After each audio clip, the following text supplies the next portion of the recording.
फलस्तीन और इसराइल के दरमियान इस टाइम पर बाकायदा तौर पर नेतन्याहू हैज डिक्लेयर्ड कि वेयर एट वॉर, और ये वो वाली वॉर नहीं होगी कि थोड़ा सा मरहला गुजरा उसके बाद फिर अमन हो गया, अब फुल फ्लेज्ड वॉर होगी। अब होगा यही कि इसराइल जो है वो दोबारा कोई करेगा तो हालात फिर ज़्यादा मारेगा।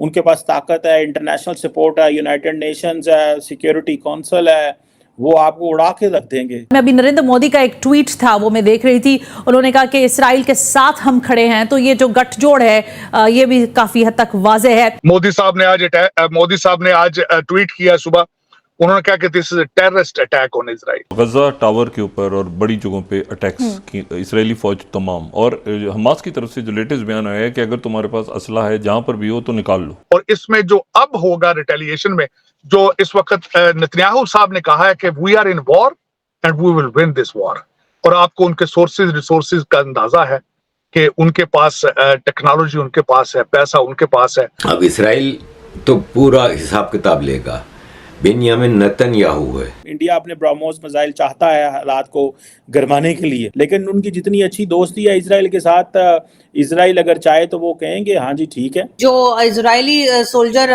फीमेल थी उनको मार कर और उसके बाद उसकी डेड बॉडी को लेकर, उसकी डेड बॉडी को नेकेट करके और उसकी डेड बॉडी को लेकर जिस तरीके से बेचारी एक किसी फीमेल सोल्जर को मारा और उसके बाद उसको नेकेड परेड कराया all over town. I mean these kind of things.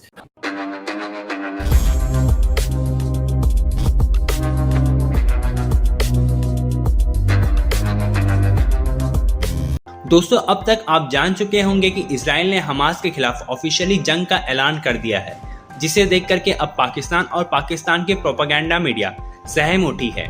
उन्हें इस बात का अब डर सताने लगा है कि अब इजराइल हमास के टेररिस्ट को घर के अंदर घुसकर कुत्ते की मौत मारेगा। और दोस्तों, इसके साथ साथ हमारे प्रधानमंत्री मोदी जी ने खुलेआम हमास के इस टेरर अटैक की निंदा की है और साथ में इजराइल के साथ इस दुख के घड़ी में खड़े होने की बात कही है। लेकिन दोस्तों, इसी बीच भारत और इजराइल का पार्टनरशिप देख करके पाकिस्तान और ज़्यादा परेशान हो गया है। अब पाकिस्तानियों को इस बात का डर सताने लगा है कि अगर भारत अपना ब्रह्मोस मिसाइल इजराइल को दे देता है तो इजराइल बड़े आराम से इस जंग को जीत सकता है और हमारा ब्रह्मोस मिसाइल हमास जैसे टेररिस्ट ग्रुप को पूरे जड़ से उखाड़ने में भी काम आ सकता है। तो अब पाकिस्तान कह रहा है कि भारत को ब्रह्मोस मिसाइल इजराइल को नहीं देना चाहिए, लेकिन हम सब जानते हैं इजराइल भारत के हर मुश्किल घड़ी में हमारा साथ था और भारत को वेपन्स भी प्रोवाइड कर चुका है कारगिल वॉर के दौरान। तो अब भारत को भी अपनी दोस्ती प्रूव करनी चाहिए इजराइल के साथ, और अगर इजराइल की गवर्नमेंट ऑफिशियली भारत से ब्रह्मोस मिसाइल की मांग करती है तो भारत को जरूर से देना चाहिए। तो चलिए इसी पर आगे पाकिस्तानी मीडिया का रिएक्शन। मोदी साहब ने आज ट्वीट किया सुबह, उन्होंने कहा कि this is a terrorist attack on Israel. अब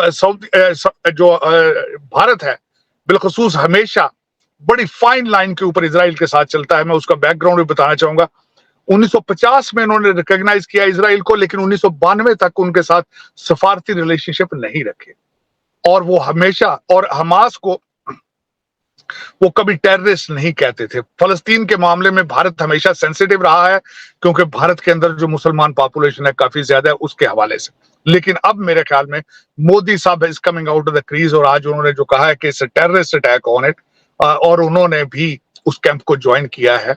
जो अमेरिका है इस वक्त वो भी, और जो वेस्टर्न कंट्रीज हैं उन्होंने भी सब इस वक्त they are getting behind Israel. हमारे जो सेक्रेटरी ऑफ डिफेंस हैं उन्होंने बयान दिया है कि हम हर चीज देने के लिए तैयार हैं इजराइल को अपने आप को डिफेंड करने के लिए।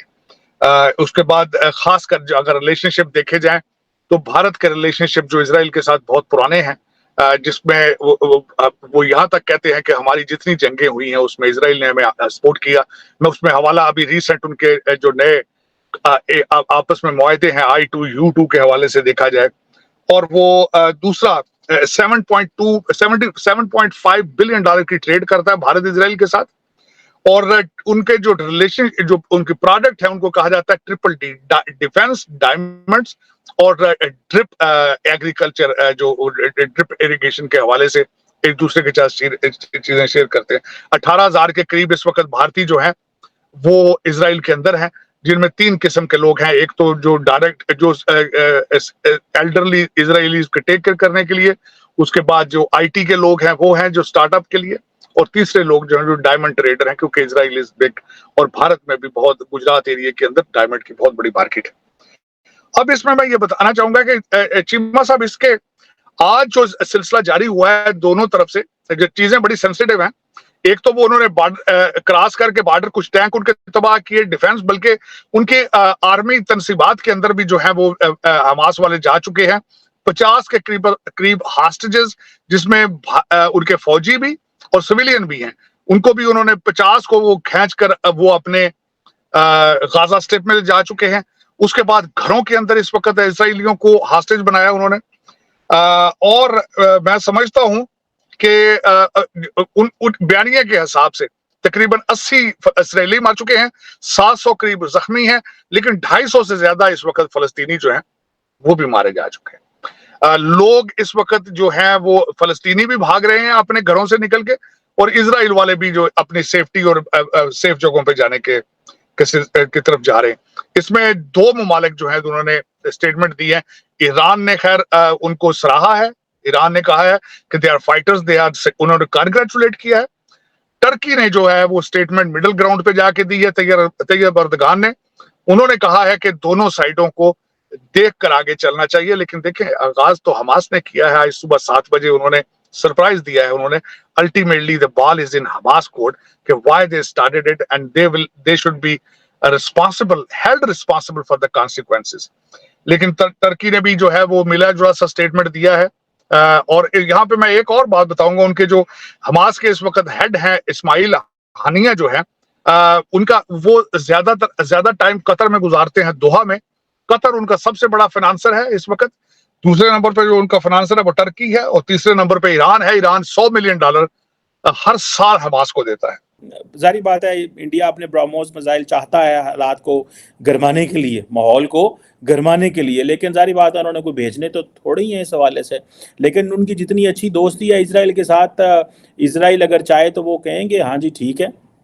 और लेकिन बिकॉज इसराइल एंड फ़लस्तीन दोनों ये समझते हैं, इसराइल एंड इंडिया ये दोनों समझते हैं that both of these countries have to face a Muslim resistance, so we need to, जिसे कहते हैं ना, completely इनको एक eliminate कर देना चाहिए।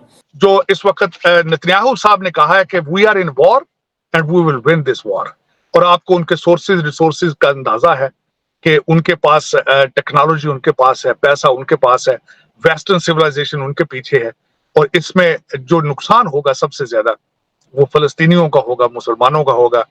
मैं समझता हूँ जो कुछ भी आज हुआ है, ज्यादती हुई है। जो भी इजरायली चाहे मरे हैं, चाहे फलस्तीनी मरे हैं, माओं के बच्चे थे, किसी के भाई थे, किसी के लड़के थे, किसी की औलाद थी, वो ये नहीं होना चाहिए था। 21st सेंचुरी में डिप्लोमेटिक चीजें रिजॉल्व होनी चाहिए, सियासी हल होना चाहिए उन चीजों का।